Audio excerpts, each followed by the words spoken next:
Good evening. I'm Jerry McIntosh, and this is Our Voices, the People's Media. Tonight, we're going to talk a little bit about the redrawing of districts in Texas. It is so important that we address these issues, and also the unemployment rate of African Americans, and particular Black women in this country. We're going to address that along with other hot topics. Be sure to tune in. You can catch us right here on WBQP TV, Roku, Fire Stick, YouTube, and of course, all of our Facebook page. But we'll go to our host, Mr. Derek Scott, who is with the Escambia County Democrat Party. Also, Vernon Watson, where you'll be watching this show on WBQP TV. And I hope Jill and the rest of them come in later on this evening. But we're going to get right to it, Derek. Okay, good evening, everybody. Thank you for joining us today. We hope that you had a wonderful week. We will go ahead and start with a round table, and I'll start with you, Mr. McIntosh. If you could just also share with us how Ms. Sheila's party was. We never did hear how it went and whatnot, and then whatever else you have to share with us. Oh, she had a birthday party. It went really well. It was really nice. She enjoyed it. I know that, but it was a really, really nice party. But it went really well. Jerry, there was a lot of people there. you tell Sheila I didn't get an invitation. I feel snubbed. Okay. She might be watching. She might. Yeah, I'm feeling snubbed. I didn't get an invitation to a party. Tell us it's a little stinky party. Okay. She's going to be like that. Okay. That's the way she's going to act. Now, it wasn't a party. It wasn't a party. Now, you had to pay to get in there. You had to pay to get in. So that's what time I didn't get an invitation to pay. Hey. All right. So she gonna be that way, huh? I'll make sure I let her know. Derek, were you invited? Well, not directly by Miss Sheila, no. But I don't. Mr. McIntosh did send me the invitation. Okay. Did you crash it, or did you attend? No, I didn't attend. If I'm honest, I was like, that's a hefty entrance for a birthday party. So I sat down right here. So. Oh, you sat that one out, huh? I sat down. A little rich for my blood, so. Wow. All righty then.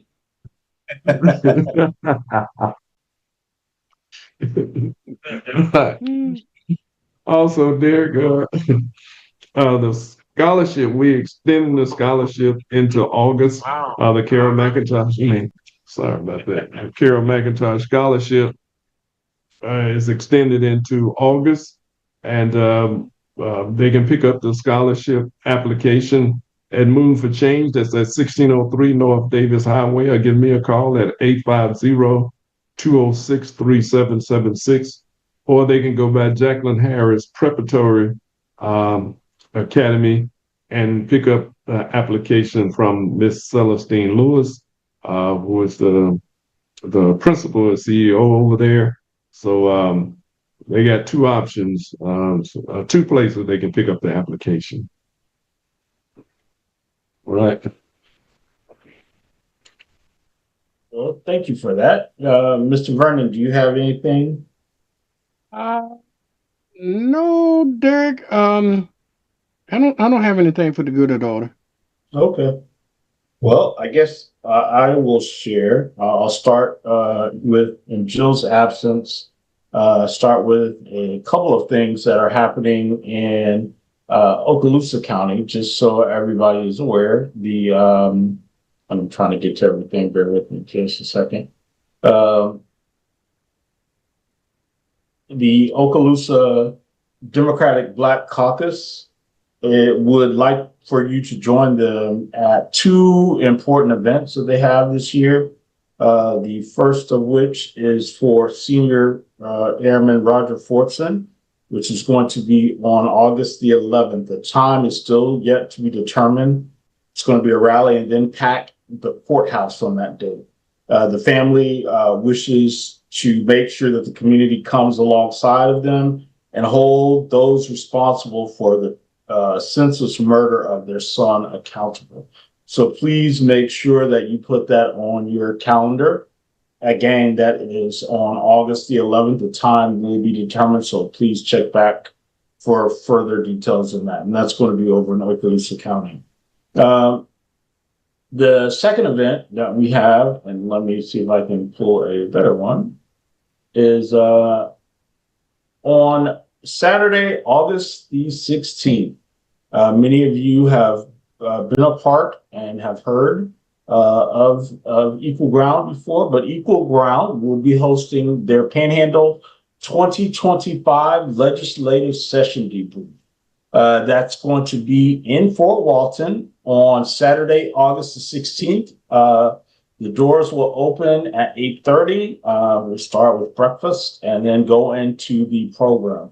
It is going to be at Greater Peace Missionary Baptist Church, which is located at 101 First Street Southeast there in Fort Walton.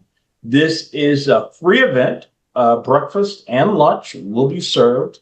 Again, it's completely free. It is sponsored by Equal Ground in partnership with the Northwest Florida Panhandle Coalition for Civic Engagement, Real Women Radio Foundation, Moving for Change, the Okaloosa, Santa Rosa, and Escambia branches of the NAACP, and other civic groups here in Escambia and Santa Rosa and Okaloosa County.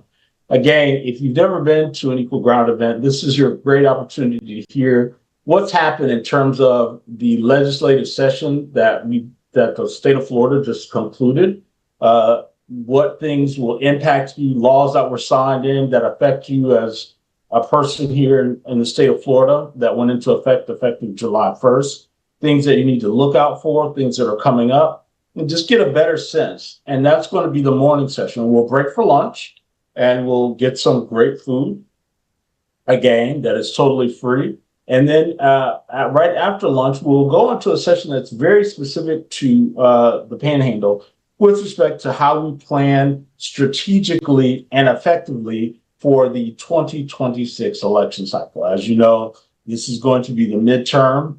There's an opportunity for us to shift what's happening in our local counties as well as cities, the state and the nation. But in order to do that, we have to be prepared and come with a strategy and execution. So please make sure you come out. Again, this is a free event. If you have questions, you can call any of us, either Jill or myself or Mr. McIntosh. If you are interested in coming, you can register at mobilize.us/mobilize/event/806658. Or if you look at the top of this, and I'm going to make this big so everybody can see that little QR code. If you take a moment, hold your telephone up to your screen, your camera, and scan that QR code. It will open the website so you can register in advance. Again, that is Saturday, August 16th. If you need a ride, there'll be plenty of people that are coming from Escambia County, from Pensacola, driving over. If you need a ride from Santa Rosa, there'll be plenty of people coming from there. And Okaloosa, I'm sure if you need a ride to Fort Walton, if you're not in Fort Walton, if you're in Crestview, if you're in Niceville, Valparaiso, Laurel Hill, wherever you are in Okaloosa County and even Walton County, please make sure you join us. That's Saturday, August 16th. We're looking forward to this. If you've forgotten exactly again who Equal Ground is, if you went to the Juneteenth banquet that was sponsored by Movement for Change, you saw their current executive director, Genesis Robinson. He gave the keynote address at the Movement for Change Freedom is Not Free banquet this year. So again, we're hoping that everybody will come out. This event is always well attended. So I know people look forward to it. So this is where it's coming around. And this year, again, it's in Okaloosa County. So we look forward to everybody coming out for that. Um, if we move forward, just keep in mind that the both the Scambia and Center and Okaloosa Democrats will have their monthly Democratic Party meeting on Tuesday, August the 21st. No. I'm sorry, Tuesday, August the 19th. Excuse me. Ours will be here, and Scandia's will be at the Tryon Branch Library. And I'm not sure if Okaloosa will be at the Niceville City Hall or the Crestview Resource Center. I'm not sure, but stay tuned for that, and we'll have more information on that. Please make sure that you visit. And I guess once we go through that, we'll talk about. I want to spend a little bit of time. We talked very at detail length. It was the topic of our entire show. So again, last week, thank you to Jermaine and Jonathan Green, and Clarissa Shumo for coming on. But we talked about the changes that were happening at the Fricker Center. And it's quite unfortunate, as we're seemingly on the cusp of change. But we got to remember that people are playing chess. And so we always have to play chess too. They were supposed to have their second community input meeting this past Thursday at the Fricker Center. And the mayor decided to cancel it or reschedule it. And he rescheduled it for August the 13th at 8 a.m. And, they said they were making sure it was accessible to seniors. But really what they're doing is making sure that those young folks who want to have input, they want to make sure that they're at work and can't, be there. But we're going to show up and make sure we show up. So please make sure. Hey, Derek. Yes. Did you say 8 a.m.? That's what it's 8 a.m. in the morning? 8 a.m. in the morning, when people are trying to take their children to school, when people are trying to get to work, they want to have a Fricker Center community input meeting. Ain't that trifling? It's trifling, right? Wow. Yeah. Okay. The strategy was to keep people from coming to that other meeting. I canceled my other meeting, and then I had to end up going to the one other day, Thursday. But I'm glad that, because I was watching y'all on Facebook, I'm glad that y'all went on and made sure that the meeting took place, and that he could not let him know that he didn't have the authority to cancel meeting that y'all had called. And but to play games, then he want to put it at 8 o'clock in the morning. But as if people will not get up and go at 8 o'clock. Right. I intend to be there at 8 o'clock that day. Yeah. It's we got a lot. Pensacola's going through a lot, and it's a lot of change. But with change, again, this is what we talk about, the importance of having a strategy and what we need to do, and coming together as a community to do some things different. And it's about that time. And it's unfortunate that these things are happening. Well, don't get me wrong. I think the renovation for the Fricker Center is a great thing. Now, what they do with those renovations, how they impact it, that's going to be changed. But when we look at the things that are happening here in Pensacola, with gentrification, with the movement, the displacement of Black people, the upsurge, uptick in the number of unhoused people and what they're doing, and the lack of affordable housing, it's time for some change. And I'm hoping that people are starting to see with their own eyes how this is impacting them personally. Let's start to make some change to do something. So that's, you said what? I was going to say, we hit on a little bit the other night, but HUD is talking about cutting 50% of the budget that goes to help people in housing. They're also cutting the budget that help people heat their homes and stuff of that nature. So if they cut 50% of that budget, that means it's going to be a whole lot of more unhoused people. And then Trump signed some kind of executive order that you cannot be unhoused and live on the streets. So they're going to pack the prisons and jails with people that are unhoused and force them to work for for free, as if in some of these places they're already doing it. Got people picking cotton and all of that, picking fruits and stuff, and for free. That job that should be going to other people that pays a salary, but now they are forcing the people that's in the system to do that work, and that means more people are going to be put out of jobs as a result of that. So that's all we have. At least that's all I have. I'm gonna BJ, Dr. Bruni, BJ Brunius has joined us, fresh out the ER. So welcome.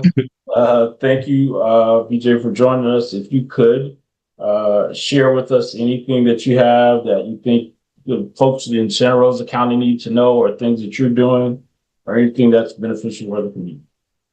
Yeah, so the Santa Rosa County Democratic Black Caucus just had the fish fry yesterday, which is basically their annual social, which also doubles as a fundraiser. And so we had pretty good turnout. So Christina Forrest, who can't be with us tonight, just wanted to make sure that the community knew how appreciative the Black Caucus was for everyone who attended. The Santa Rosa County Democratic Party meeting is on the third Thursday in August, which I believe is the 19th. Let me double check on that. Sorry, the 21st. And that's going to be 6 o'clock up in Milton. The Black Caucus meeting is the Tuesday before that, which would be the 19th.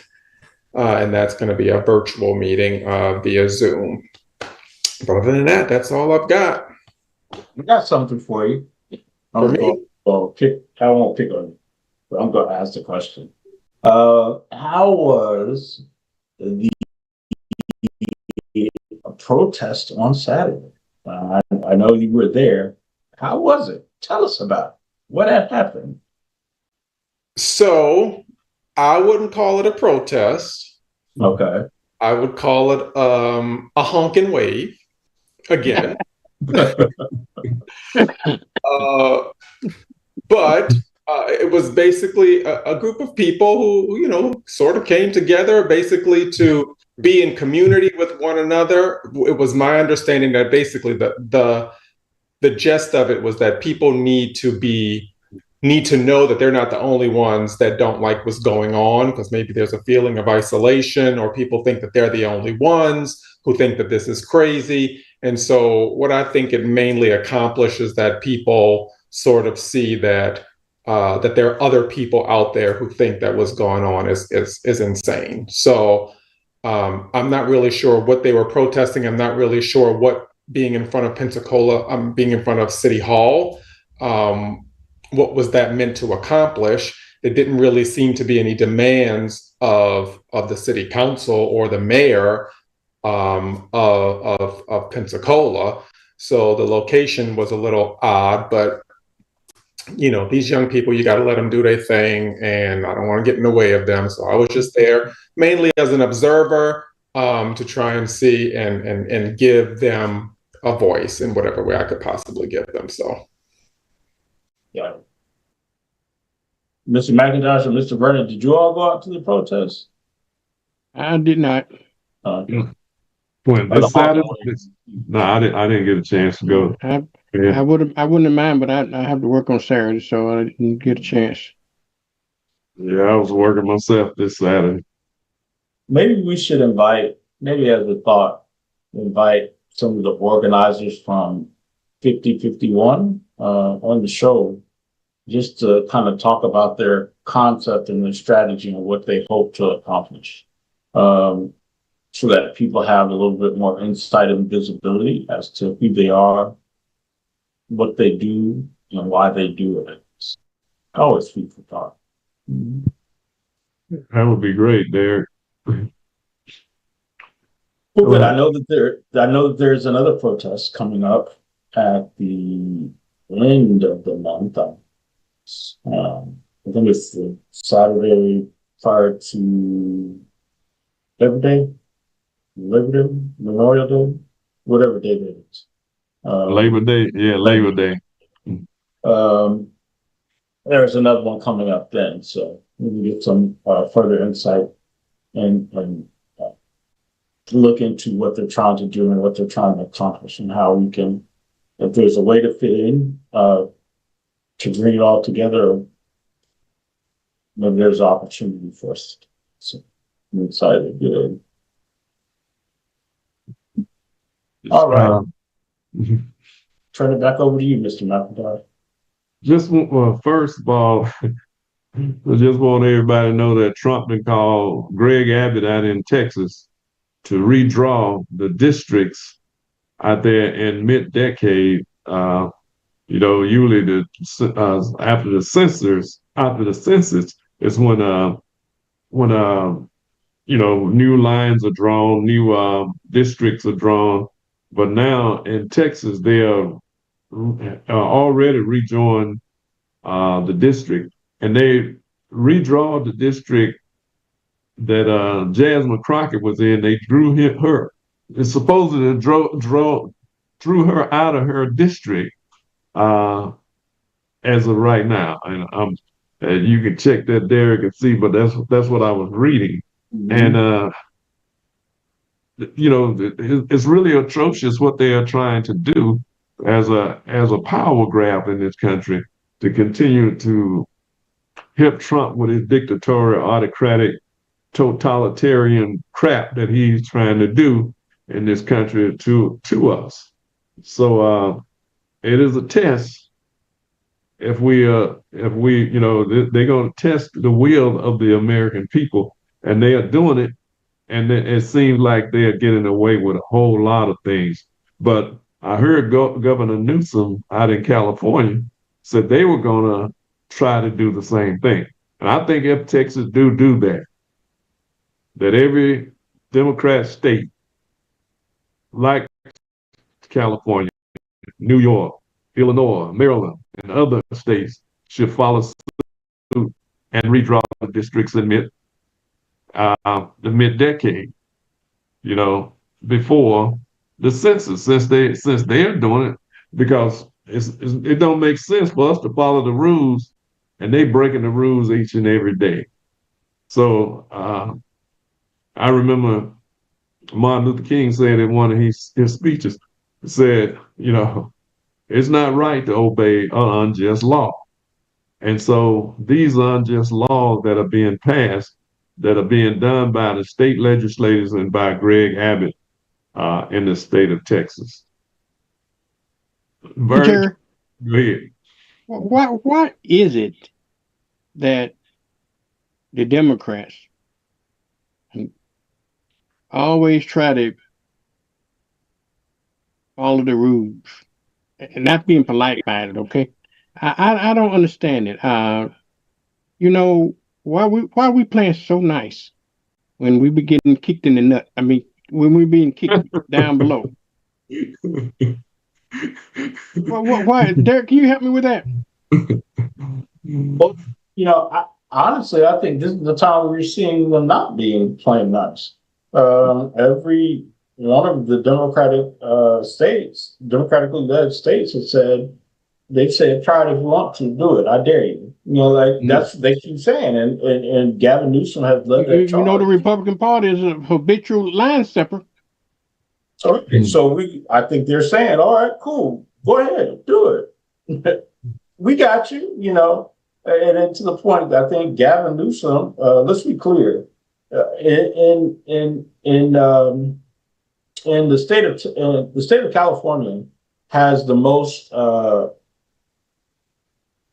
has the highest number of representatives than any other state, with Texas being number 2, right?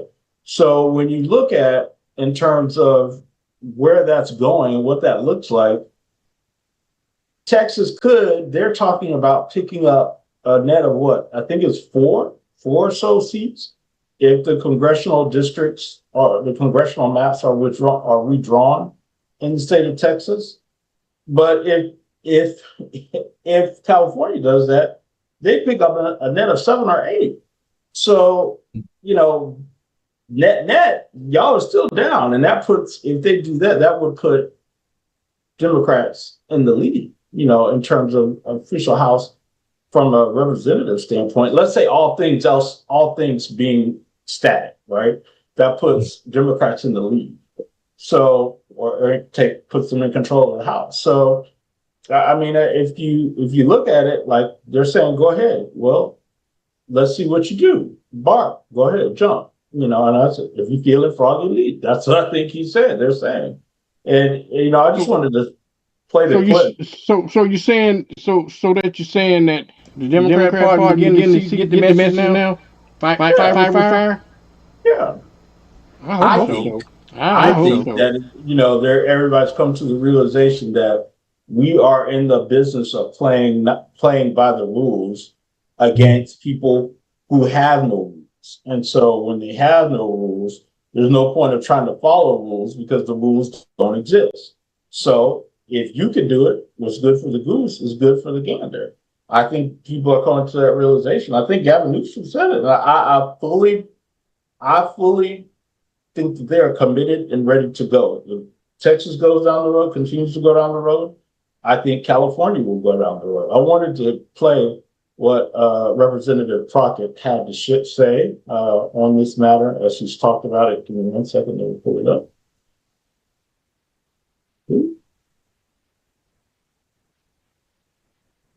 Hey, Derek.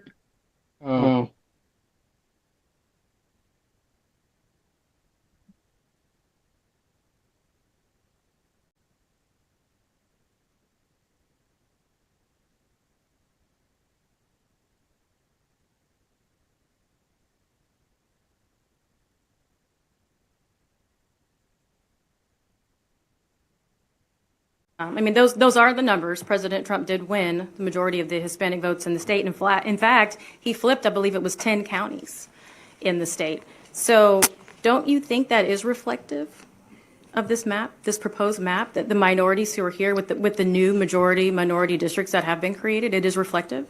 No, Representative, I don't. Again, Okay. It's just based upon, this is just pure math. Like, I'm not trying to pick who is going to vote for who, because as it was stated earlier, the idea that anybody is a monolith is wild anyway. Right? Because first of all, Latinos down at the border, they are not the same as Latinos, say, in the DFW or in Harris County. So I don't want to pretend as if any minority group is a monolith, which is one of the reasons that we talk about communities of common interest, because we work together and we function together and we do things a little differently. I'm sure there are even black folk in Houston that will argue that they're not the same as Dallas black people, right? So it's an ongoing thing. But nevertheless, what I will say is that is why you shouldn't just be grabbing up people from wherever and saying, oh, well, they all the same race. It is bigger than that. It is trying to make sure, and you brought up compactness earlier. And so compactness is one of those things that you consider as well, because again, it is different. When you look at a state the size of Texas, you know how many states you can fit in our state, right? So thinking about it in that way, a reflective map would look like the fact that only 39% of this state is Anglo. So how in the heck do we have 60% of the seats that go to DC are going to be decided by Anglos? That's the math that doesn't work. We need to flip the numbers so that people of color, no matter who they vote for, if they decide they're voting for Trump, and you're right, because of the 13 democratically elected seats in the state of Texas, one of those seats was a majority white seat. That's it. Everybody else, it was people of color that sent us to DC. But when we look at the Republicans, of the 25 seats, 23 of those seats are Anglo majority seats. 2 of those seats, Latinos are the ones that chose. And I don't have a beef with that. That's who they elected, and that is perfectly fine. So they have 2 Anglo seats that are Republican. 2 Latino opportunity seats that elected Republicans. That is perfectly fine. People vote for who they vote for, but don't divide our communities and dilute our voices. And that's why we're here, because we feel like we're being diluted because we're packing black folk, or the bill author mentioned that there's some district that went up to over 70-something% Latino. That is packing. You don't need almost 80% Latinos for that district to perform as a Latino opportunity seat. And so you don't agree with the new minority Hispanic seats? Because I that's what don't just agree with, happened. I don't agree with this map. Okay, thank you. Thanks. Mr. Mann, you'll recognize the question of the panel. As soon as we get the microphone going. I don't know if it's okay. I'm going to try to be really quick because I don't want to belabor the point. I have a question really for all of you. Congresswoman Garcia. Congresswoman Crocker brought us something very interesting. And she was saying, you know, we are different. Southeast Texas is different from West Texas, East Texas. One thing that we know historically is always done is to pit minorities against each other and make them to fight over scraps. Can you explain what is happening with these congressional districts in Harris County are forcing communities of interest to fight one another? And any example that you can tell me of how that has been historically used against our communities in a racist context to dilute the vote or to stop people voting, whatever that is? Well, certainly there was an attempt to dilute the vote. I mean, here are the numbers again, that my Hispanic citizen voting age population went from 63.5 to 43. If 20% down isn't dilution, then what is dilution? And to argue that now there's the new 9, which diluted Congressman Green's district, went from 25.3 to 50.41. I mean, that's just a little bitty, tiny, as Gilda Radner used to say in Saturday Night Live. That's an itty bitty bump above 50%. So frankly, give me a break. You diluted it, whatever you did, because you diluted the vote, split it up, and then you raised the African American. So yes, that kind of, by default, might put us in opposition. But it depends on who the candidate is. You know, I've been blessed that I've run citywide. I've had support from the African American community, Asian community. You don't win in Houston citywide without that population. So I think it's unfortunate because they're using race to divide us. Mm-hmm. And for anyone to argue that this isn't about race, the letter itself picked on 4 minority districts. Is that just a coincidence? No. And then they went in and divided them the way they did. So I think it's just, as I said earlier, it's shameful. And I will hope that you all don't support the map and that we can or that we can change it in some way. Because it's never good when we put communities of interest against each other. Communities of interest should be about bringing people together, not dividing them. Thank you.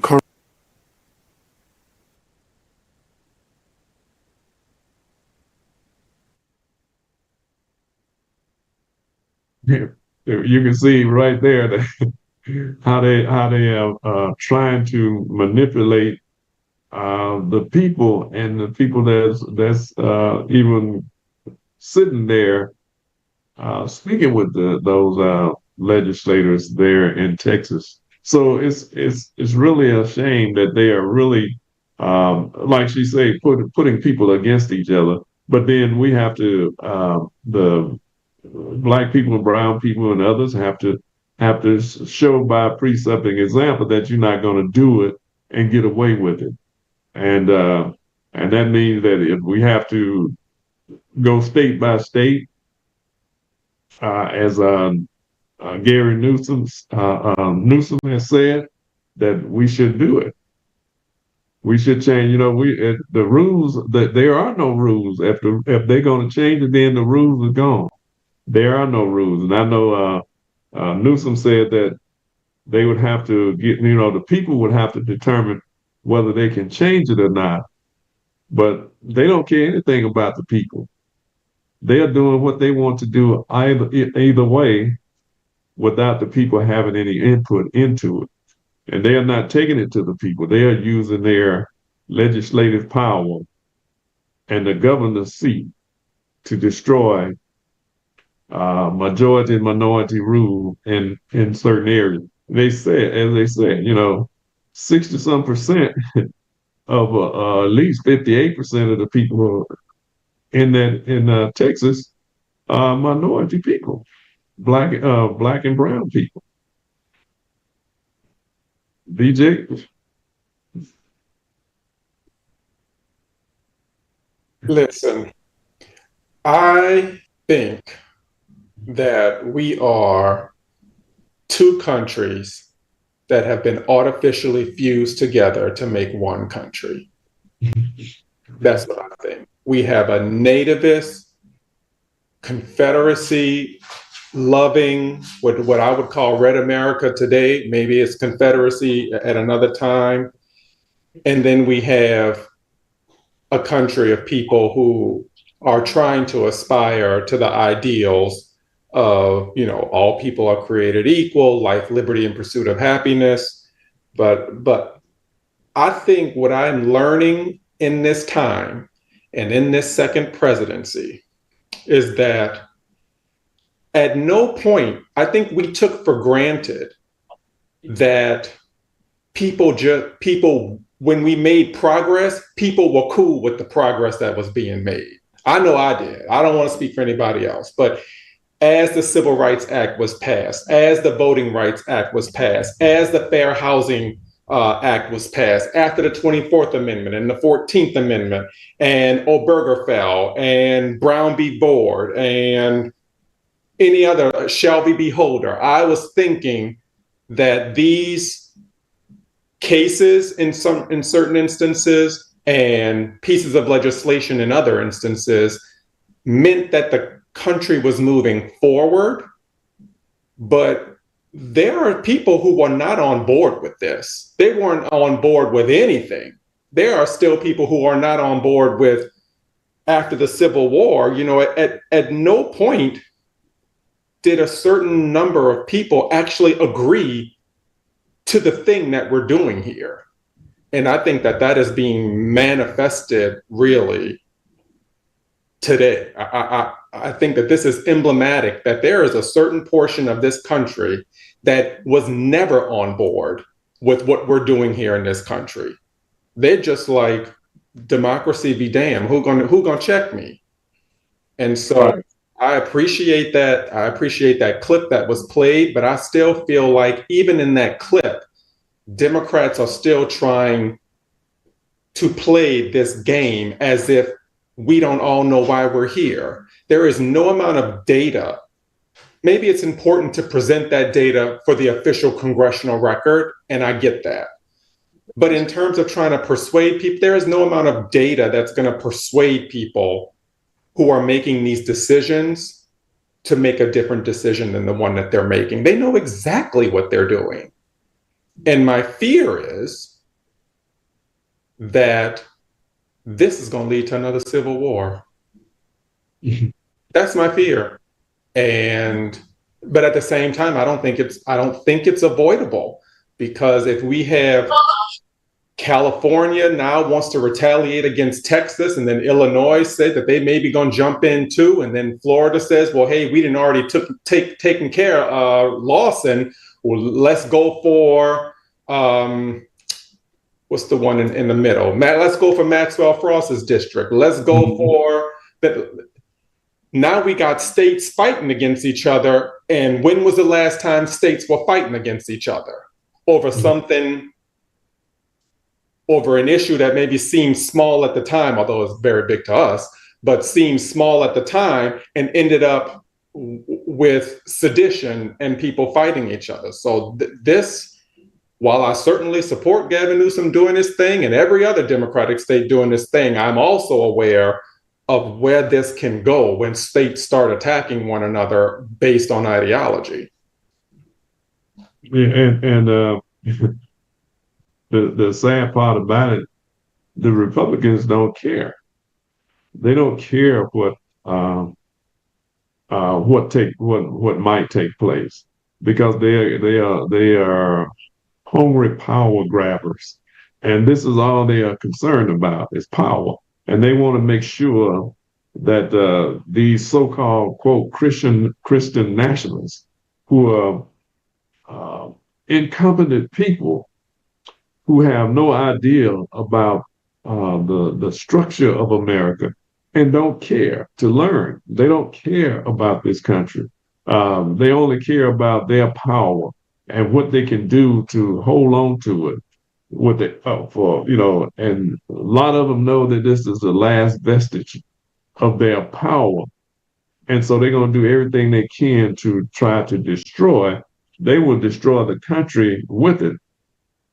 Will burn it to the ground, just like they've done cities that black people built in this country.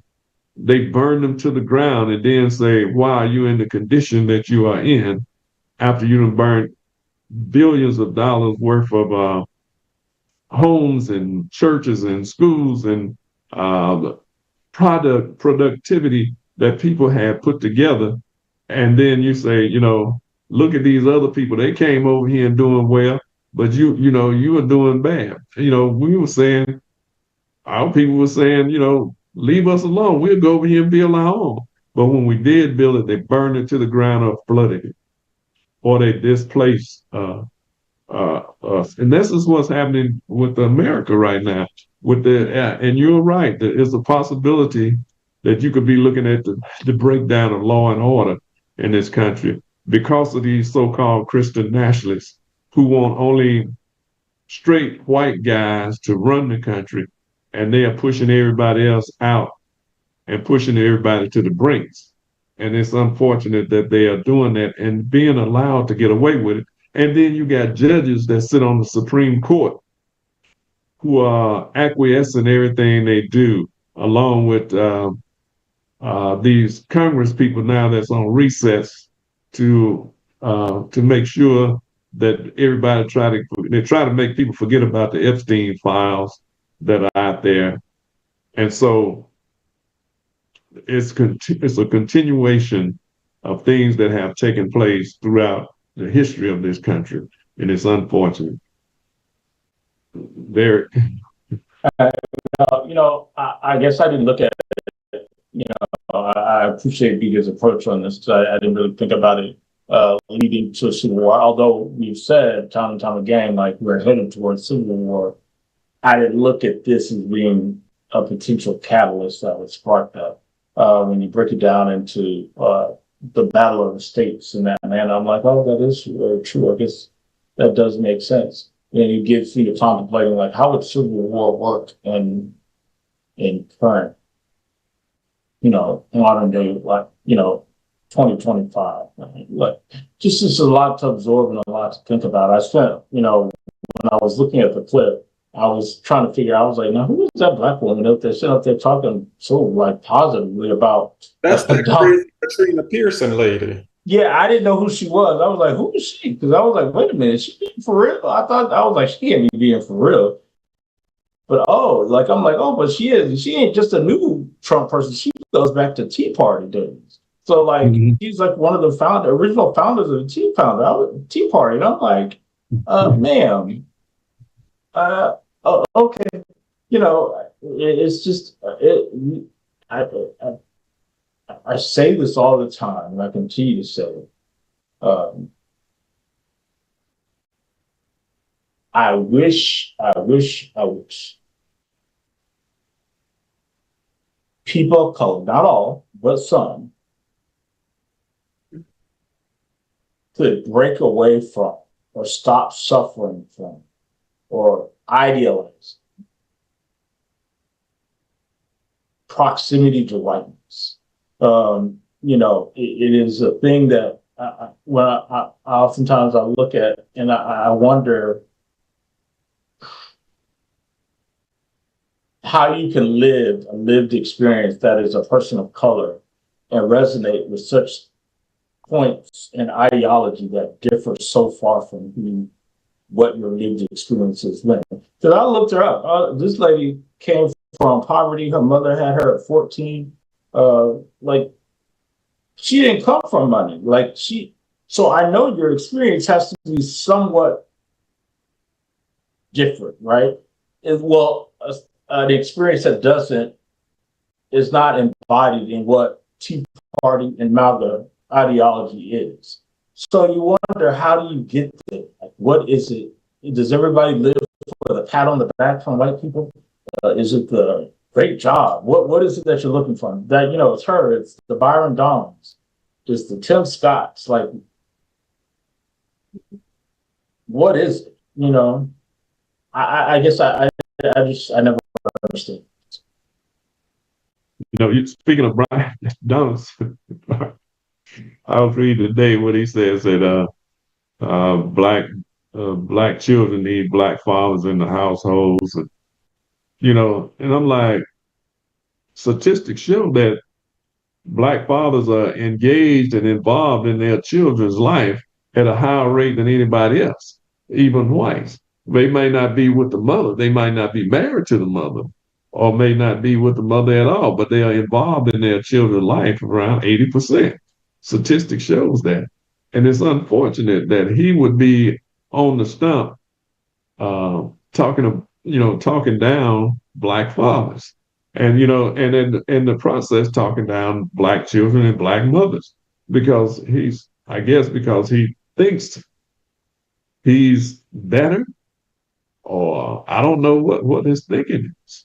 But these are the kinds of people that, like you say, they want to be so badly accepted, and their mind been colonized so long that they don't even know how to differentiate between all this craziness out here and being a black person in this country, and how it affects us daily, day in and day out. It's just unfortunate. I think Byron Donald is exceptional because he just has a need to belong, or a need for acceptance. Because that's the same man. When you talk about Byron Donald, you have to acknowledge the fact that he spent 2 years before he was married and 2 years into his first marriage pretending that he was Jamaican, trying to keep up a Jamaican accent with his first wife. Like, yeah. How crazy is that? Like,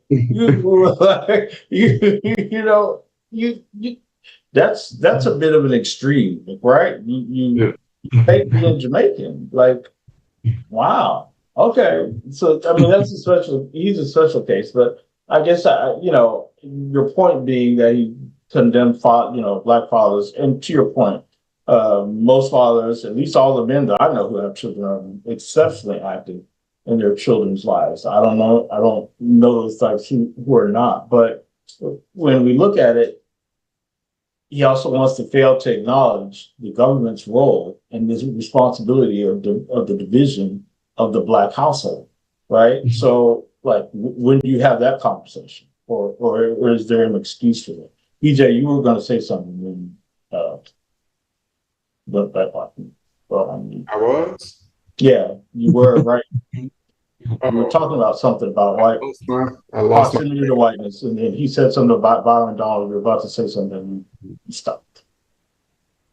Okay, yeah. What I was going to say is, listen, even during enslavement, they were snitches, mm-hmm. And so there were always people who found favor with massa, mm-hmm. And so they are just the modern day snitches. When they had the Fugitive Slave Act, that Fugitive Slave Act went into play primarily by white people, obviously, but yeah.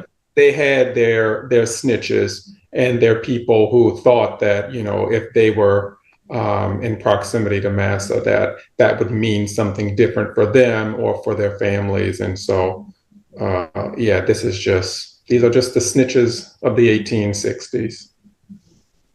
The thing about it now, though, is even worse, because at least back then they were, like you said, they were trying to protect themselves, but now you don't have to do that. You don't have to run to massa's table and to get them crumbs, because you got. And the thing about it, did he go to FAM, Derek? Yes. And he is from, we were talking about Byron Donald? Yes, yeah. He went to FAMU, and more importantly, he is from Bushwick, Brooklyn. Like, so it don't get, like, how you get from there to, like, Naples, Florida, and the mentality of Naples, Florida, it just doesn't go. Like, Bushwick is diametrically poles or polar opposite to the type of mentality that he exists today. It's crazy to me. I don't get it. And also, the studies show that when he's in an interracial marriage, which I'm not against that, but the studies show that when a Black person marries into a white family, that the Black person actually brings down the overall wealth. The Black person's wealth is not brought up by marrying a white person. The Black person actually brings the white person's overall household wealth down. And so people think that they can marry up or marry out of their circumstance, but good old systemic American racism is going to always catch up with you. They always on time. I'm telling you, it is, and the sad part about it, him and Clarence Thomas and Scott and others they are so greedy. Their mind has been so colonized. It's so the slave mentality runs so deep that they can't even see what they are doing to hurt the majority, the other 99% of the people who are African American and brown people in this country. They can't see what they are doing to help to become making us the abuse that they are putting on top of the abuse that we already deal with every day of our lives. And so that's what they are doing, but they can't see it for some reason. And I don't know what. I think like with people like Clarence Thomas, again, I think he's exceptional in the sense that I don't think he follows the same mindset of being brainiacs. I think Clarence Thomas did. I look at him and I look at his career path and trajectory, and he thought, going to his Ivy League school was going to put him in the same positions as his white counterparts when he graduated from law school, doing those very same things. He thought those doors were going to be open to him, and they were like, "No, you still Negro." And he's like, "Well, wait a minute, hold on, I went here," and I think now he's trying to burn the whole house down. I think it's just jaded and bitter. I know he realizes he didn't belong because he experienced that. But same with it's always these people like Candace Owens. Candace Owens experienced racism firsthand, right? And she had to get the help of the NAACP to file suit. Yet she is way over here on the opposite side, talking about Black people this, Black people that, yada yada yada. I love white people, which is great. You can do that, but it's just very different. I don't understand it. Derek, don't you think it might be that the black thing? It may be that because, and I don't agree with this theory, but my theory is it didn't work for them being black. Okay, because they always black. So what they try to do is just identify with whites to get the whites' acceptance, to be more, to act more like white people than you are acting like black people for their need for acceptance. That's what I think is going on now. I think they just want to be, white, and they see that if I follow the white norms, then it would pay off me more than it would if I follow the black norms. And so people like Clarence Thomas, and the example you just used a while ago, that he found out that he couldn't be what he wanted to be on his own. Okay, but now he found favor with the white community, and obviously working for him. Donald's the same thing. Mr. Ed up in North Carolina, what's his name? The black Mr. Ed. Scott. Yeah. It's don't remind you, Mr. Ed. But anyway, folks like that, and Owens, all these folks, I think they find that if I do like white and act like white, even though I'm still black, I'm just going to be, maybe I can be the house nigga, and maybe working for him. This is nothing but a modern day, these are what we call modern day house niggas, or maybe the modern day Uncle Tom, nephew Tom, or whatever you want to call him these days. Okay? Tom. Yeah. But you know what was really really bad is they went out and did Trump bidding. They were, oh man, they was all over, they was all down on their knees for Trump. And then Trump didn't give him a position, no way. Scott thought he was gonna be vice president. Byron Donovan thought he was going to be, some kind of secretary or something, in some position. All of them. But well, Jerry, it's quite clear, and if people can't see it, they need to go get some more glasses. Yeah. Trump is a racist to the core of his heart. Yeah. And not only does he acted, it's obvious. And it's just unfortunate that people didn't call it out when they saw it. They tried to say that he wasn't, when he first came on the scene, everybody tap dance around the fact that he was a racist. Yeah, he was a racist. And he probably is a Hitler, if you ask me.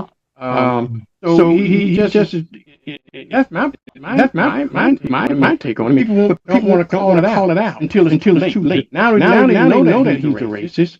Okay, but we 8 years into this now. Okay, and folks gonna see he's fast just like Hitler. He's no better than Hitler.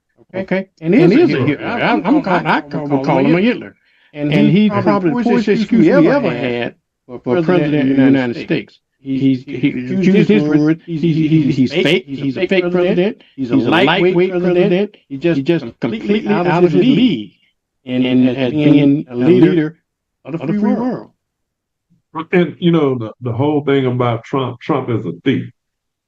Yep. Con artist, Jerry. He's a con artist. A thief and a con artist. He's stealing from the foundation of knowledge in this country, the colleges. He forcing them to pay him all this money so that they can still get some grants from the government, but they paying him 10, 15, 25 million dollars, to do what? And then you see lawyers who are bending over backwards for him. I mean, it's really. I mean, how is his actions any different than the mafia? When the mafia go into a business and shake them down and say, "You will provide me money, whether you want to or not, for protection or whatever you want to call it." It's no different. They brought down the mafia for the same thing that Trump is doing, but they don't want to call it out. He violates the Emoluments Clause, everything. Every law, Vernon, we talked about this when he was in his first term. Every law, every guardrail that we thought was there, he have exploited and destroyed it. He have destroyed it. And, and the Republicans in the House, the Republicans in the Senate, the Supreme Court, and other courts around this country have capitulated to this thief. But Jerry, I think he figured out what most people probably knew, but they had civility. He figured out that we couldn't do nothing about it. Okay, he don't want one that would not enough morals to even try doing it. So there's nothing. Like I say, even right now, the Supreme Court gives an order. Okay, who's there to enforce it? He knows that nobody's there to enforce it. So who's going to stop me? Who's going to stop me from doing what I'm going to do? There's no real guardrail there to stop me. All the guardrails that we had, Jerry, was just guardrails based on our volunteers. And I think that's what democracy is all about. You have to agree to do it. Okay? Yeah, it's sort of like the honor system. Yeah, exactly. Well, When they're no, don't no. honor thieves. I Right. 100% agree that I think the guardrails were really just merely suggestions. We're coming to the understanding that a lot of the things that we thought were in place to prevent a slow escalation and what I would say now a quick escalation into anarchy, those things were just suggestions about if we were in the mood to do them, not necessarily in place as protective measures to prevent us from going where we're going. Yeah. And then, it's just like if I do something, what you gonna do about it? Okay. Nobody does anything. He does it, and nobody do anything about it. Number one, because they probably don't have the guard. Well, we can enforce these collectively as folks, but nobody's challenging. It's just like one thing, Jerry. One thing that I do admire about and what people should take a lesson from Jerome Powell. Okay, when Jerome Powell check his ass in real time. Real time, right. Right, Sure in real did. time. But they allow that bastard to say things and do things unchecked, okay? And they let him get away with a lot of stuff. Normally, everything comes out of his mouth is a lie. But nobody fact checks him. He says something, and nobody push back on it. Nobody, and that's the thing that I kind of think that as a party, we've fallen down as a Democratic Party. We should have somebody out there on the national stage pushing against everything that Trump says and does. Okay, fact check in real time. The news media, they don't fact check it. When I'm looking at the news, when somebody says something on the news, I'm going to assume it's true unless somebody says it's not.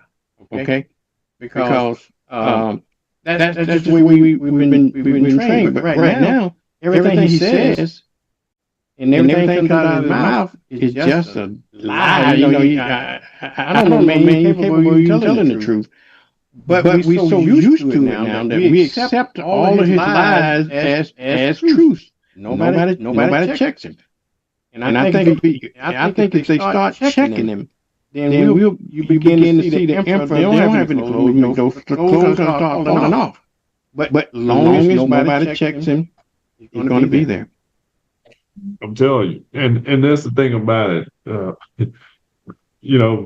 It's unfortunate that the media, he talking to people in the media who are supposed to be the fourth estate, right? Who's supposed to be reporting what is happening and making sure that what is being reported is true. But then the media is owned by his buddies. The right wing cabal then bought up all of the media, MSNBC, CNN, Fox, everything. ABC. Everything has been bought up, and the airwaves belong to us, the people. But the people don't know it belongs to them. And the thing about it, if the people stop buying the advertising that goes to these stations, they would back down as well. But as long as they getting advertising money, they're going to continue to do what they do because they see that nobody's, like you say, is checking them. And this is why they are trying to kill. They are trying their best to kill off PBS and all the other stations that give real time knowledge to people that watch it. And so they cut all the funds, and there's people being laid off right and left at these stations that have for so long fed us Big Bird and all of that, helped us with constitutional stuff. Now it's gone. And then, much of it is not going to come back probably anytime soon. Yep. I agree. Derek, I'm wondering what your thoughts are about, because I have a somewhat of a different take on him not being checked. in my experience, I feel as though there are parts of our coalition that are checking this man at every stop. And those parts of our Democratic coalition are silenced a lot of the times. And so, for example, we had parts of our coalition that was saying abolish ICE. Those people were called extremists. They were called, far left. Well, now we got ICE showing up in masks with weapons of war in our neighborhoods, kidnapping people. Mm-hmm. But 2-3 years ago, when they were saying abolish ICE, this can get out of hand. This is an unregulated group of people. They were calling us extremists. When we watched Derek Chauvin's knee on George Floyd's neck for 9 minutes and 29 seconds, and people were like, we need to defund the police, not abolish the police, but we need to start putting money. The police can't be showing up and being your social worker, your domestic violence counselor, your homeless shelter. Police need to be doing law enforcement, and we need to channel money away from police departments and into programs to help curtail some of this stuff so that we have less interaction with the police and the public. That's what defund the police was. But what we did to the defund the police people, we called them extremists, we ostracized them, we said that they don't speak on behalf of us. So I feel like there are periods of time where people speak up within our coalition, and they're seldom, at best, not listened to, at worst, ostracized. And most of the time, those people look like the people on this screen that are. Yeah. Well, I 100% agree with you. We see it. I think our most recent example has occurred this year with the vote for the oversight committee, with Representative Crockett and them being silent, saying, no, ma'am, from her own heart, saying, you are a bridge too black. No, thank you. You're good. You are speaking. You're doing the most. And to me, she's doing what needs to be done, right? I think there's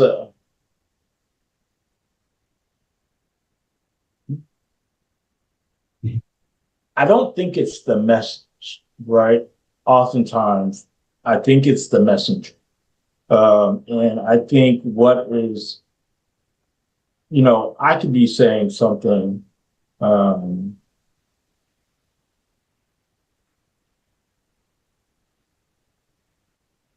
that is very much true, but it's not received from me because I am shaded 3-4 shades too black, right? But my colleague who is white or non-black could say the exact same thing, and it's like, boom, got it. This is great, and we see that, to your point. The message, if it's not palatable for mass consumption, and the message, to me, the message is the message plus the messenger. It's to your point. It's silence. You're sat down and you're told to be quiet. You can't do that, or you have too much power. You have too much say. Oftentimes, it's like you. I think they feel you got too much different. Sit down. And this is where we are. And in every situation, the message has been accurate. Defund the police. Accurate statement. Abolish ICE. Accurate statement. This man's a liar. Accurate statement. Protest the cutting of Social Security. Sir, you are out of order. You get a Democratic man. Oh, you need to be censured. You're out of order. What? Are you kidding? Again, but I guarantee you, if Jared Moskowitz had said that, it'd have been fine. Just to your point, prime example. We've been talking about the abolishment of no, I'll take it a different step. Nobody said not a word about Debbie Wasserman Schultz saying to move that concentration camp from where it is down to South Dade County. Ain't nobody said anything about it. Guarantee you, had Senator Shevin Jones said it, everybody would have had mass media, and it would have been like war. He needs to be voted out of office. He needs to go. He is not representative of the Democratic Party. They didn't say boo to that lady. Didn't say a word. Again, like it's the message plus the messenger gets to be the message, and it's unfortunate it's where we are. Like, this is why, like, I guess for me, I am okay being unapologetically Black in all spaces, and understanding, you know, for me, and trying to explain or get other people to understand that being unapologetically Black does not mean anti-white. It just means, you know, trying to get them to not to conflate those two things, and that's where we, I don't know, no. But We can give another, we can keep going with it. Examples. When they say pack the court, what did people say when we said pack the Supreme Court? Mm-hmm. Oh, that is violating norms. That is extreme. Now look where we at. We in a 6-3 court. Where the previous one was like, we're not gonna give Obama no nominee, and we're just gonna take his nomination. Mm-hmm. And what you gonna do about it? What you want to do? So now we in a court that's gone rogue and has basically said this man is immune to do whatever he wants to do. Yeah. But when they were saying we need to pack this court, Biden, you need to pack this court before you leave. So I say all that not necessarily to disagree with you, Mr. Vernon, but just to say that I think that there are voices out there who are pushing back, but I don't know if it's well received when it's not coming out of the mouths of the right complexion for the protection. And I also think we have to, you know, and I say this all the time because I think, Mr. Vernon, you and I have had this conversation on the show. Like, I think what mainstream people see as pushing back or fighting back, and what those of us who are engaged in this on a daily basis know what to be pushing back, those two things don't match up to folks. So, like, if you're not, you know, oftentimes I feel like people think that Democrats should be out having press conferences that say, like, F Donald Trump, F this, F that. And then they're like, oh, they're fighting. But that's just a press conference where you said F Donald Trump. What are you doing?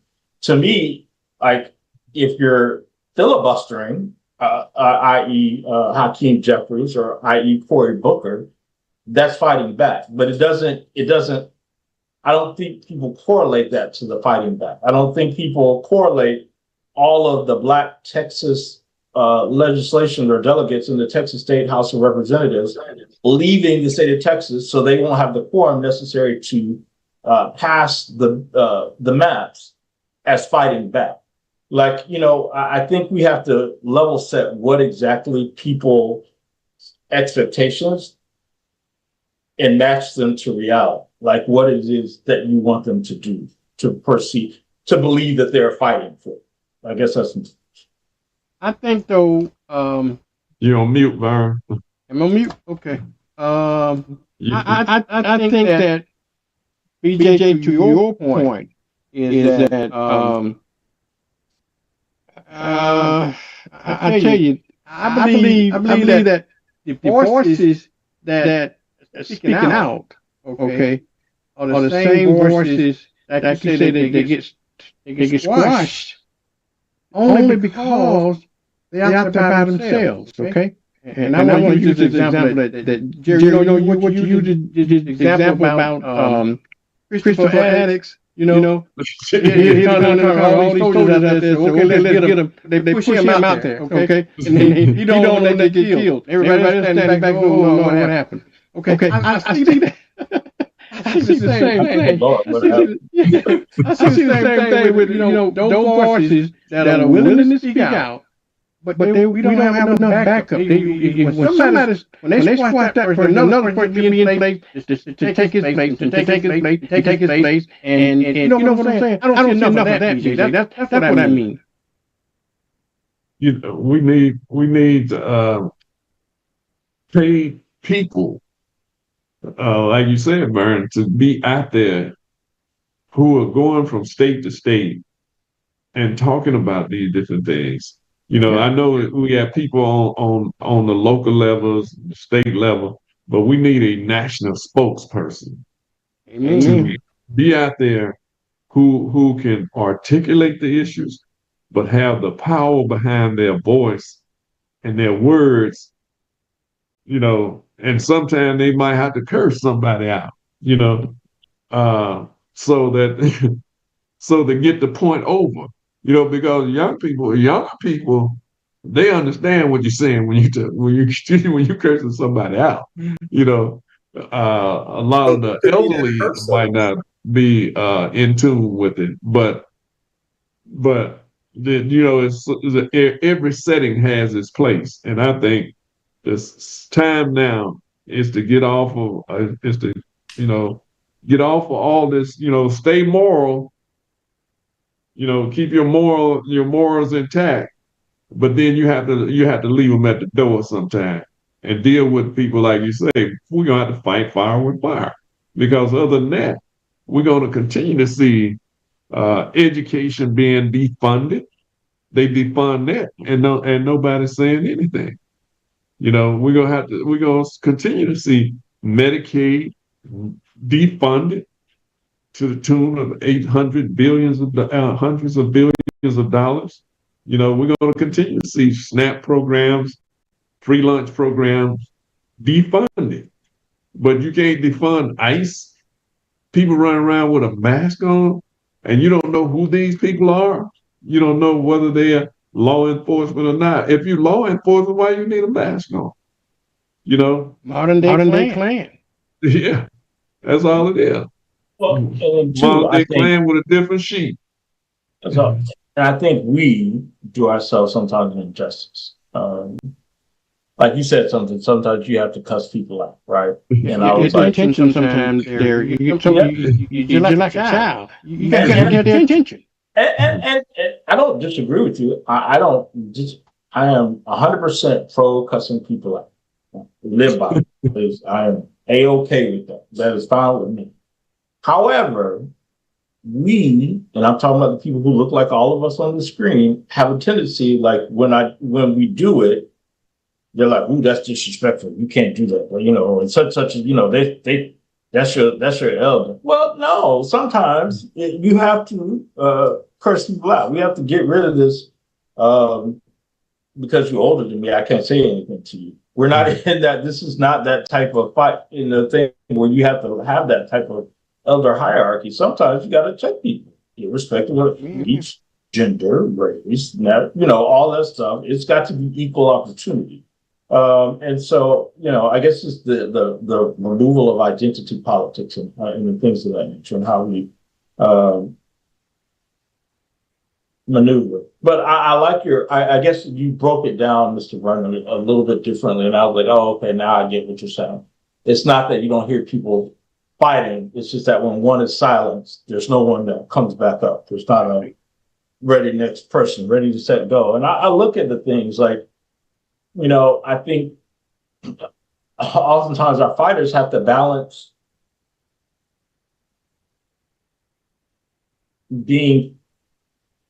fighting with protecting the ability to stay within the fight. And I say that, like, I use a great example of that to me is Jamal Bowman, the former representative Jamal Bowman. Mm-hmm. He was in, and he represented the Bronx, right? New York Democrat represented Bronx. He talked about the things that are happening with Israel and Palestine. And those people got him right on up out of that seat. They said he was anti-Semitic and replaced him with someone that don't look anything like the people in the Bronx, right? So it's to that point of I fight and I get primary Jamal Bowman. I fight and I get gerrymandered out of my seat, Jasmine Crockett. I fight, and then you're something happens to you. Yeah. Bush, what's her name first? Bush in Missouri. Yeah. Same thing. Right. All these people that was fighting and they was fighting for what was right in the country, for Right. the moral center of the country. They all got kicked out of office. But the thing about it, what I'm saying, that the Democrat Party, the National Party, should make sure. And I know Jamal Bowman is still part of the party, still out there struggling. But I'm saying they should be those are the people that should have pushed to the very top, because they have the ear of people. People like AOC, people like that. But instead, some in the Democrat Party want to push these people down because they don't want them out there, disrupting what they think ought to not be disrupted, when the whole cabal ought to be disrupted. If the house come tumbling down, that means that the foundation wasn't no good in the first place. So you need people like that at the very top to speak, who can speak and not, without faltering when they speak. But I'm just going to tell you what I am hearing of the voices that I'm hearing that need to be elevated, not what I think needs to be elevated, are that the governor of Kentucky, Andy Beshear, the senator of Georgia, Ossoff. These are the voices that people within the party are saying they know how to talk to people, and they may know how to talk to white people, but they don't know how to have conversations like Jamal Bowman and Jasmine Crockett and what's the one from Massachusetts? One with the bald head from Massachusetts. What's her name? Ayanna Presley. Ayanna Presley and AOC. So we may be at a point where we just have to have different messengers for different groups. Yeah. We can send John Ossoff to rural Georgia. We can send Andy Beshear to Louisville, Kentucky. But when it comes to speaking on a national stage or having a national presence, I don't think that's it. But again, I think that goes back to me talking about the message plus the messenger. Like, you hit the nail right on the head with they all like, oh, they know how to talk to people. Well, so who? Who are they talking to, and what exactly are you really saying? To the point. This lady, I tell you, it was I was at this event on Friday. We have in Escambia County, we have they're not necessarily a club. I'd like them to be a club. They're not a club. They're called the West End Democrats, or the Perdido Key Democrats. And it's a group that continues to grow. And I love their enthusiasm. I love their spirit. And so they get together once a month. And this Friday, they got together. And so I try to go. I miss maybe one or two, but I try to go. And oftentimes there are people that I don't know. Some of them I know because I've seen them as repeat people. But I remember this one lady asking me, and I just thought, I was like, wow, she's bold. She said she was talking about the state of the party and where we are and what we're doing. Why are we not out? She was kind of critical as far as why we weren't out knocking doors for candidates and why we haven't gotten behind a governor, right? And I'm like, it's always hard trying to have these conversations with people who like, okay, well, in order to get behind a candidate, you have to have a candidate first, right? Somebody's got to declare that they're running for candidate. And then if there's more than one, we got to say, oh, okay, we got to stand right. She's like, well, y'all can't do that. That's not the right approach. And I'm like, yeah, okay, but it is what it is. When there are more than one person running for the seat, can't do anything, right? And so she goes, she said, well, you need to find somebody, and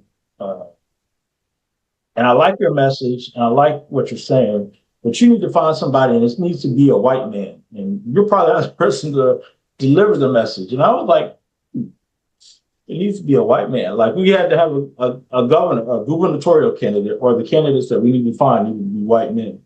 And I was like, oh, okay, she boldly said it. She was unapologetic.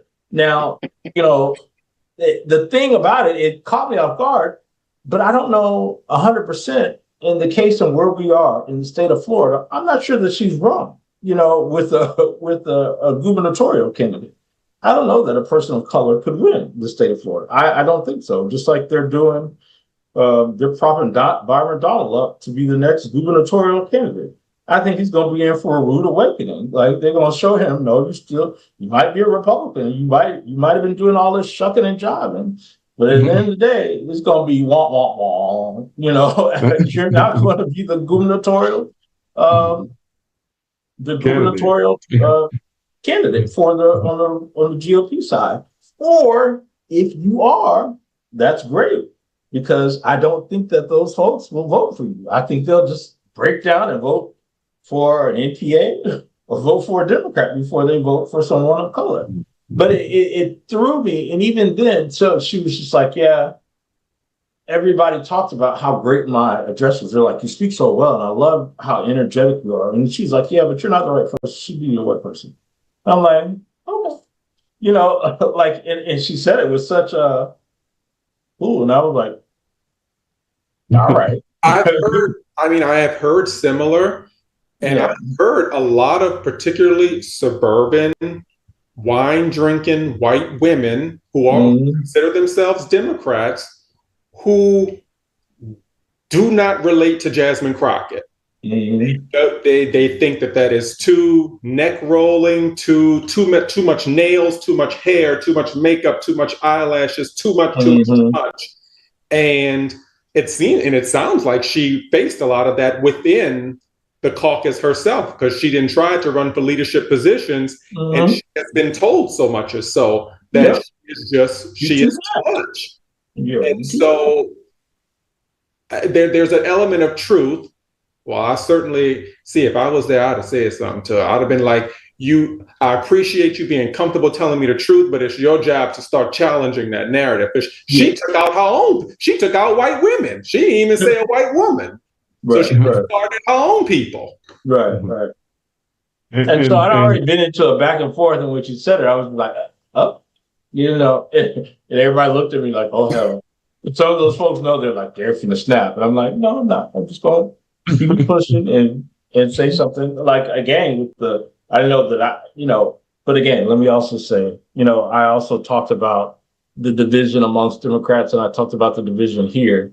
And I talked about how there's a separate group of people who don't want to interact with Black people, so they form their own group. And some of them are sitting in the group and didn't know that I was talking about them. That's how bad it was. They were like, what group are you talking about? I'm like, oh, the Blue Panhandle Coalition. They're like, I'm in that. I know. But I'm not racist. I didn't suggest that you were. I didn't say everybody was in there. Some of y'all just got caught up by happenstance. But you need to understand the origin of it before you jump in and join. And so they were like, what? I mean, they were so far removed. They were like, oh my gosh, that's despicable. And I'm like, but ma'am, you just said, did I see you at a Blue Panhandle Coalition meeting? No, you ain't never seen me there. And you ain't never seen nobody that looked like you. There's never been a possibility that I could have been mistaken of being a Blue Panhandle Coalition. But it's just funny the way people think in the way they are. But I have a question on a different topic, since we're along the lines of this conversation. Did everybody see the new community that has popped up? And I believe it's your home state, Mr. McIntosh, in Arkansas, the whites only community. Yeah. I wanted to see, are you mad? Are you upset? Do you think this is a good idea? Do you not? What do you think? I think it's a good idea. Let those people go on over there by themselves. Put a fence around, build up a gate, do like Trump, put a wall up. So, and stay behind that wall. But then don't come over on our side of town, you know, stay over there. You got your son downtown, it's nothing new. Right. Don't come over here burning ours down though, because we're not trading with you anymore. Don't come over here, stay over there, keep that wall up, have your little nooses and, hang yourself over there, burn your effigies, whatever you want to call it. Do that, but stay over there, you know, Right. because soon as you see us doing well, you want to come and burn it to the ground because you are jealous. Your hatred, your violence come unglued. You're already sick. Racism is a sickness, a mental problem that's eating the brains of these fools. So let them go on over there. That's going to, all of them that want to go, let them go. Just get them away from us. He shouldn't be on our planet anyway. Get out of here.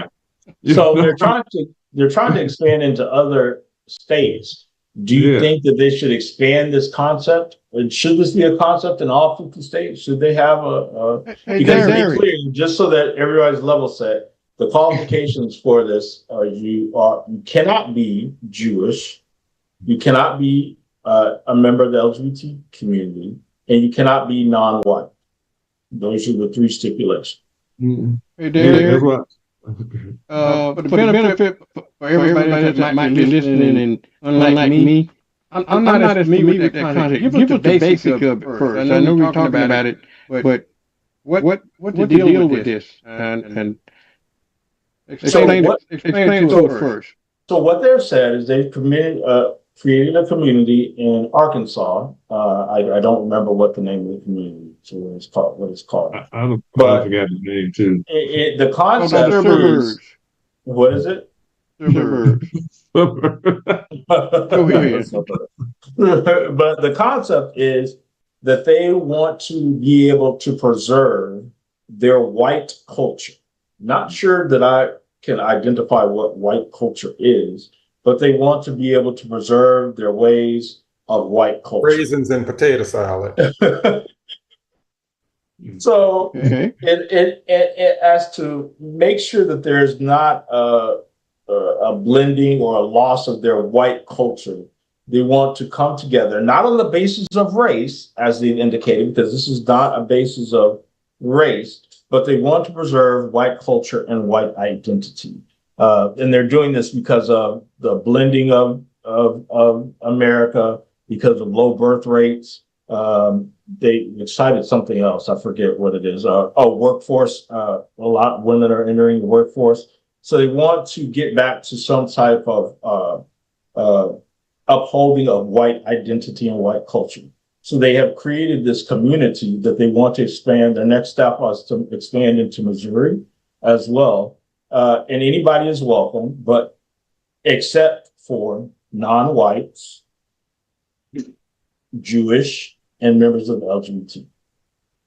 And I want them to have their culture, their heritage, because their culture consists of lynching, murder, mayhem, genocide, you name it, stealing people property, burning, killing, looting.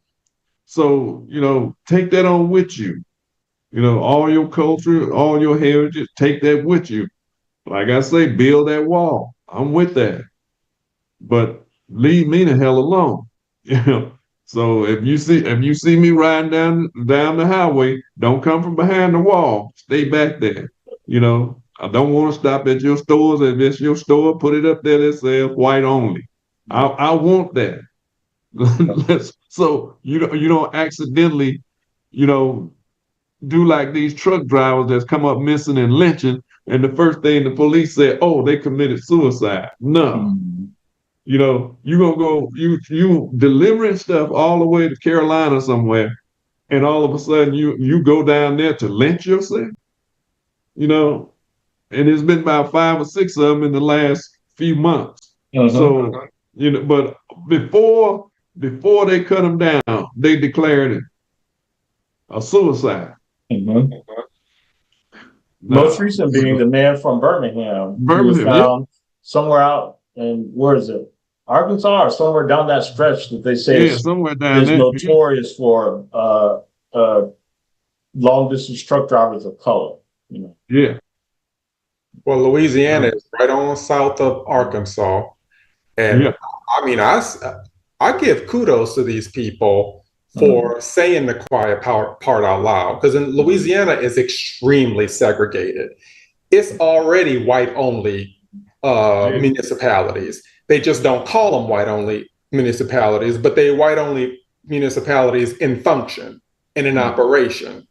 There are portions of New Orleans, as black as New Orleans is, there are portions of New Orleans where you will go that are strictly white. Yeah. And you know them when you know them when you get there. And so the idea that we this whites only type of thing is really not new. It's just that they are the ones brave enough to call what they want and say this is what we want, because that's the way it is in Louisiana. When they tried to integrate schools, them schools ain't never been integrated. They got integrated and the white folk left the schools. Now all the schools are all black, or at least majority black, 80-90% black. And it's not just in the South. Places like Illinois, California, everywhere you go in this country, there are white communities and black communities. There are white communities where you cannot go through there without being harassed. So it's not, like you say, it's nothing new under the sun. Everywhere I've been, I've seen the same thing. And I travel throughout this country in many places, except out west. But it's the same thing. So it's nothing new about people don't want to live with around other people. And they've done a study, says some people have never talked to black people at all, or have a black person and ever had a black person to come to their house. And I'm like, so what? So what? I don't care. It's no big deal to me. Just leave me alone. Just leave us alone. If I'm riding down the street, stop at a service station, I shouldn't be up in somebody's tree and then the sheriff come by and declare, oh, they committed suicide with their hands tied behind their back on top of a limb that's 10 feet tall. No. So yeah, I'm with it. The main opponents of this seem to be mostly people in the Legislative Black Caucus in Arkansas. They all saying that they deeply concerned about this. And I would be like, these people have a proclivity to violence. Let people be with themselves. Why would you want these people in your neighborhood, number one? And then there's another one talking about this is a violation of the Civil Rights Act of 1866. You think them people care? Right. And this does not represent the Arkansas I know and serve. Yeah, it do. Yes, it do. Yeah, it do. I was born in Arkansas. My folks was from Elaine, Arkansas, where they massacred people in Elaine, Arkansas, in Tennessee, in Texas, all over this country. Chicago, Illinois, where they massacre people. St. Louis. Any black person that said that, they don't know. They don't have no facts of history, because there's been a purge taking place in this country for years. The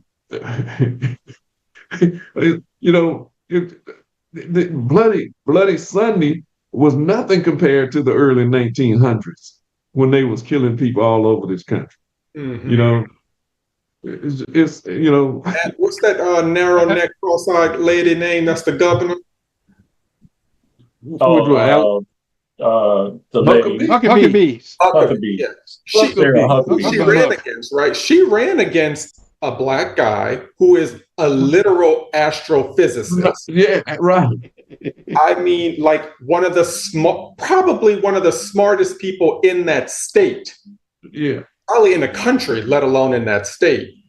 And her narrow neck self just pranced right in just because she got, you know. She was the liar. She was the press secretary for Trump. She lied every day. And then her dad, who was the governor at one time, Huckabee, her dad. All of them, he was a preacher, so they supposed to have some moral. But she carried the water for Trump for years. But I think what hit her when Trump told her, "No, son, FEMA can't help you."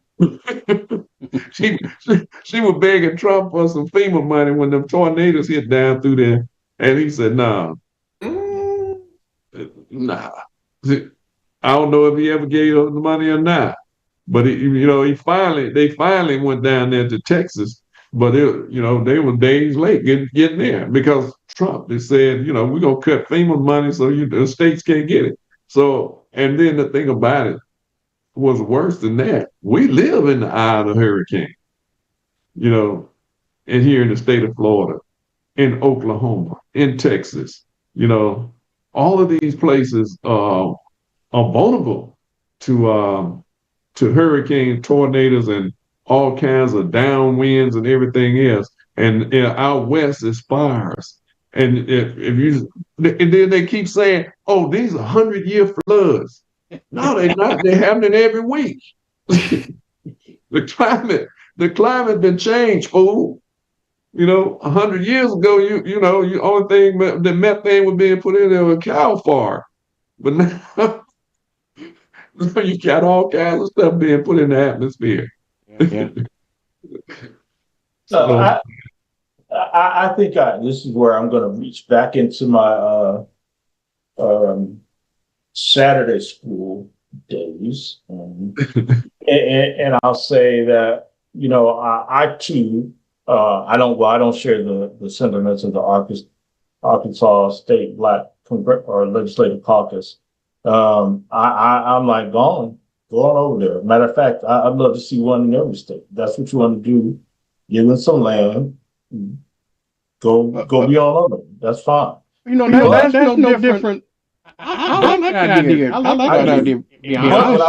But what I want them to do is, if you don't want non-blacks, no LGBT, and no Jewish, then I want you to do that across the board. And that means any invention, any influence, or things that you benefit from that are derived from any person of color, any person who is a member of the LGBTQ community, or any Jewish person, you have to go without. So you have to turn in all of those things that you have in your life, which then means you ain't got no internet, you ain't got no cell phone, your town can't have no traffic lights, you can't have no air conditioning. Like I want that to be void of all of that stuff. You can't listen to no music. Because I don't know if there's a music that hasn't been influenced or have some type of derivation from Black music, whether it be from ancestral or current. But certainly can't listen to country music because that ain't yours. You damn sure can't listen to Lil Jon and what's that short man name who said I like rock. What's that little man? From New Orleans. Lil Wayne? Yeah, Lil Wayne, thank you. Yeah. That means you can't listen to no Lil Wayne, no Jay-Z, no Beyonce, no none of that stuff. You can't listen to jazz. You can't plow your farm. Can't plow, right. Can't harvest no cotton. You can't do nothing. Like you can't have no peanut butter. You can't do like all of that stuff. I need you to be without it. So if you're gonna be without it, be all the way without it, to me. And that's the way I would like you. And no light bulbs. No light bulbs, right? And you definitely can't do no blood transfusion. No blood. No So street lights. I mean, No no street street, lights. no That's street light, no stop signs, no stop lights. Yeah. Take your culture Yeah. and your heritage on with you behind that so wall. If you got one. you grow your potatoes, Yeah. and then you can't take a bath. Because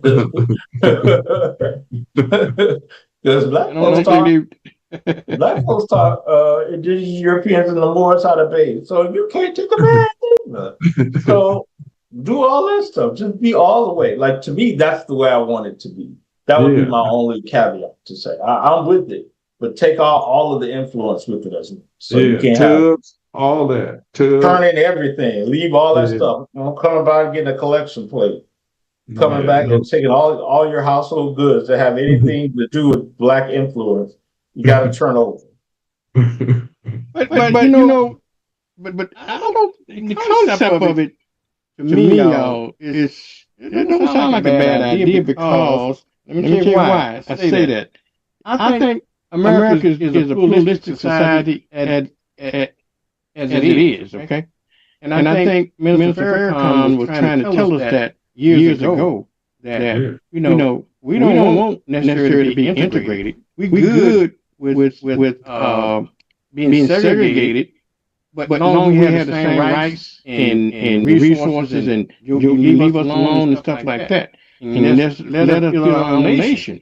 And so I think that's good. Let them have a white culture.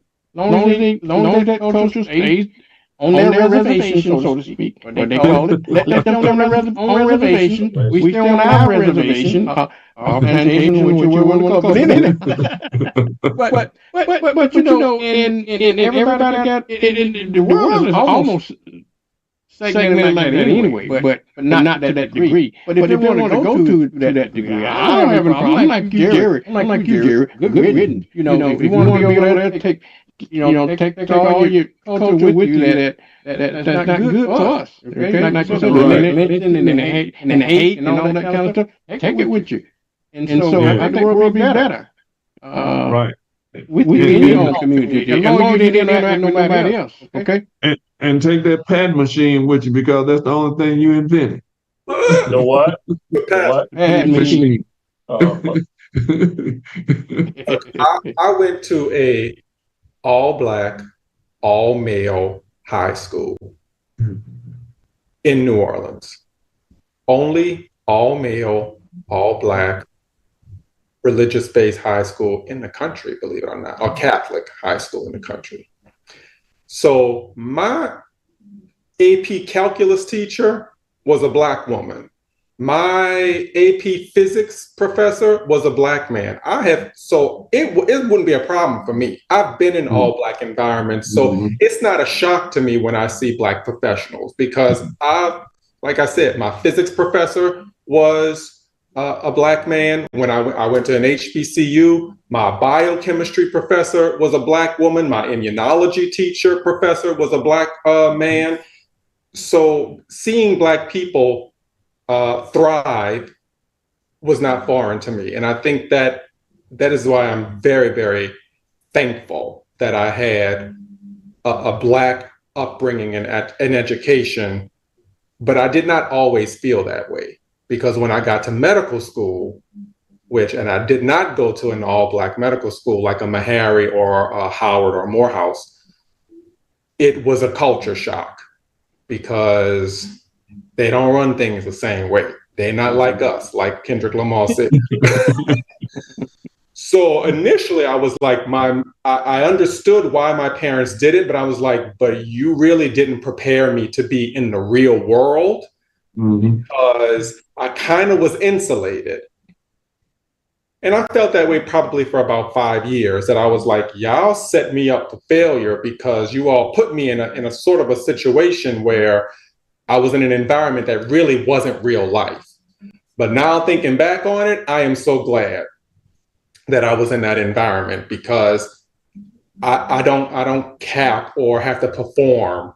I don't really care what the white gaze looks like because I didn't grow up that way. All the professors were black, all my teachers were black, all my mentors were black. So that's just what it was. I didn't even know what it was like to perform under the white gaze. I never had that experience. So until medical school. But yeah, I'm down for it.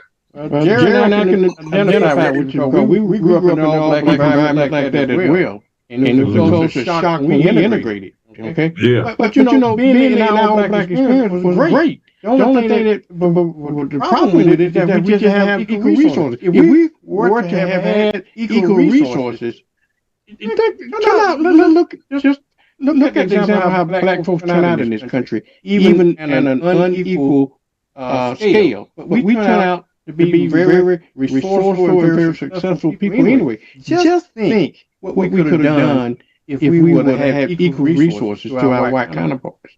Okay? And so that's what I'm saying now. If everybody wants to know community, fine. As long as everybody got equal resources, no problem with me. You know, one of the things, when you look back across history, you look at Tulsa, Oklahoma, they had hotels. Right. You know, they had churches, they had schools, they had businesses. You know, when you look at here in Florida, same thing. You look in Tennessee and other places that was burnt to the ground or flooded. It's houses right now. I was reading, having to run across yesterday a place called Couchville in Mississippi. When they built the dam, they flooded, they moved pushed the black people out of the town that they had built, pushed them out and flooded it, just like Lake Lanier in Georgia. They pushed the people out and flooded the town. So other people, it become their playground with their boats and all of that to this day. And, you know, to this day, there's people going out there and getting drowned too. I ain't wishing that on nobody, but hey, these are the things that happen when you destroy whole people. You know, there are towns sitting underwater right now. There were concentration camps. There's a place called the Devil's Punch Bowl in Natchez, Mississippi. The Devil's Punch Bowl. People need to read about that. There's other concentration camp that happened in Mississippi. Hoover. I was reading about that. Hoover, this is how he became president because they thought they made him a hero of the flood that took place in Mississippi, but they put the black folks in concentration camp. They weren't allowed to leave. They had to work for the white people that were there for free. The white people were getting food, the black folks just got some bread to eat and drinking probably muddy water. Mm-hmm. So these, you know, but when you go back to all of the places that we have lost over the years, over the centuries, you're talking about trillions of dollars worth of, you know, Hilton wouldn't be nothing compared to some of the black places that we would have today. You know, we would own Waldorf Astoria type of buildings. You know, we would have all kinds of land, property, and ownership. You know, our network would be around $16 trillion right now, instead of you know, 1 or 2 point some trillion dollars.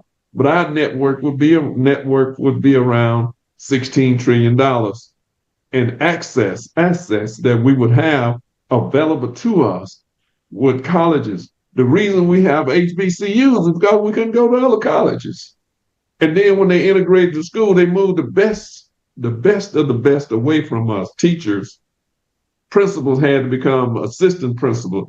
Teachers had to become assistants. So all of those things did irreparable damage, as far as I'm concerned, to us. You know, a lot of people, everything is not all right.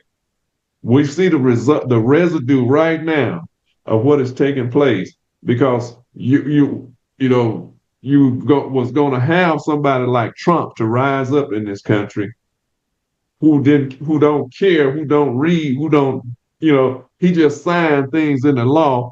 And you got the Steve Millers and all them behind these racist Christian nationalists who are putting these bills together, the Heritage Foundation and others who are putting these bills together that Trump just, well, tell them what it's about. He signed and then tell them what it's about. Like, this fool ain't even read a sentence of this.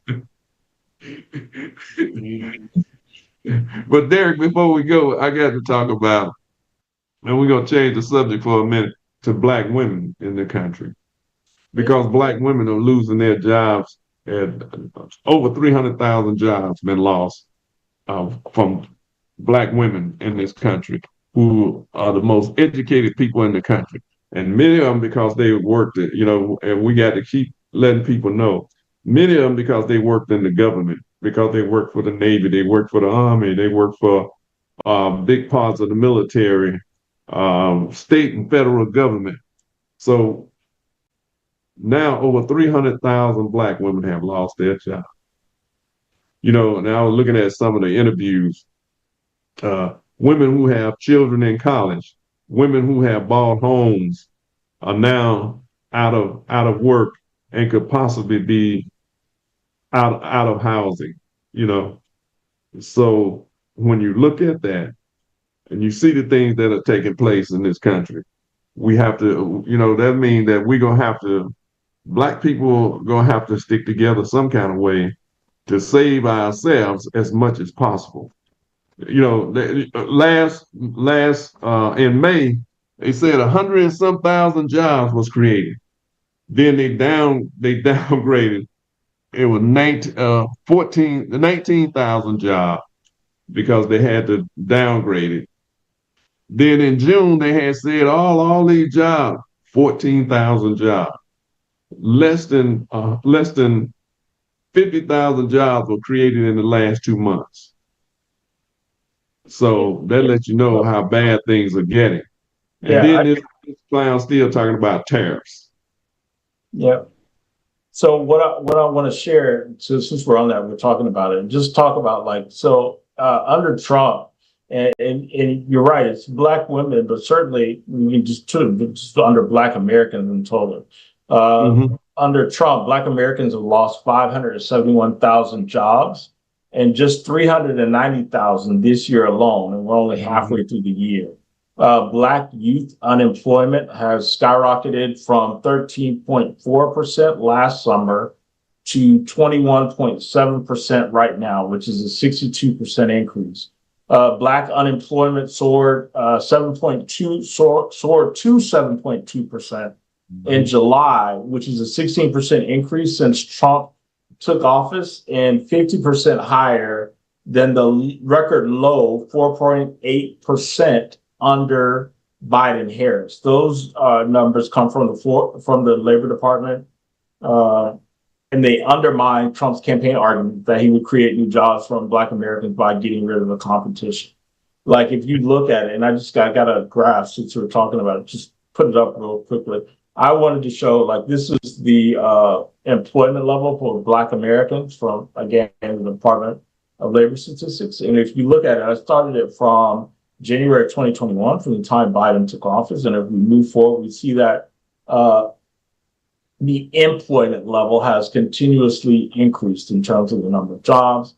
And we're going here and we're up here. Now, if we then we get all the way to January 2025 and see where we are, we've seen a continual decline in the level of Black employment, from to where we are up until May. Or this gives us until July, which is about 20,480. So if you just look at it, you see the growth under Biden and where it is, and we offset that to the decline that we're sorely seeing under Trump. So you're absolutely correct. So this is when they said, when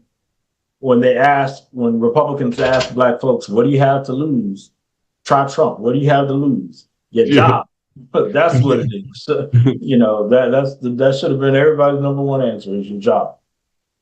So, and on top of that, he fired the guy that gave the labor statistics. Right, because he's mad. It undermined what he said. He turned around and fired him. Right, So- turn around and fire them. Well, we are certainly out of time for this evening. Thank you guys for spending your Sunday evening with us. Please be sure to tune in next Sunday, which will be the 10th, at the same time, 7:00 p.m. If nothing else, have a great week, everybody. Be productive. If you know someone who needs to register to vote, sign them up. And we will see you next time, same week, same time. And don't forget August the 16th. Yes, don't Equal forget ground. August 16th, equal ground. Thanks, everybody. Have a good night. Good night.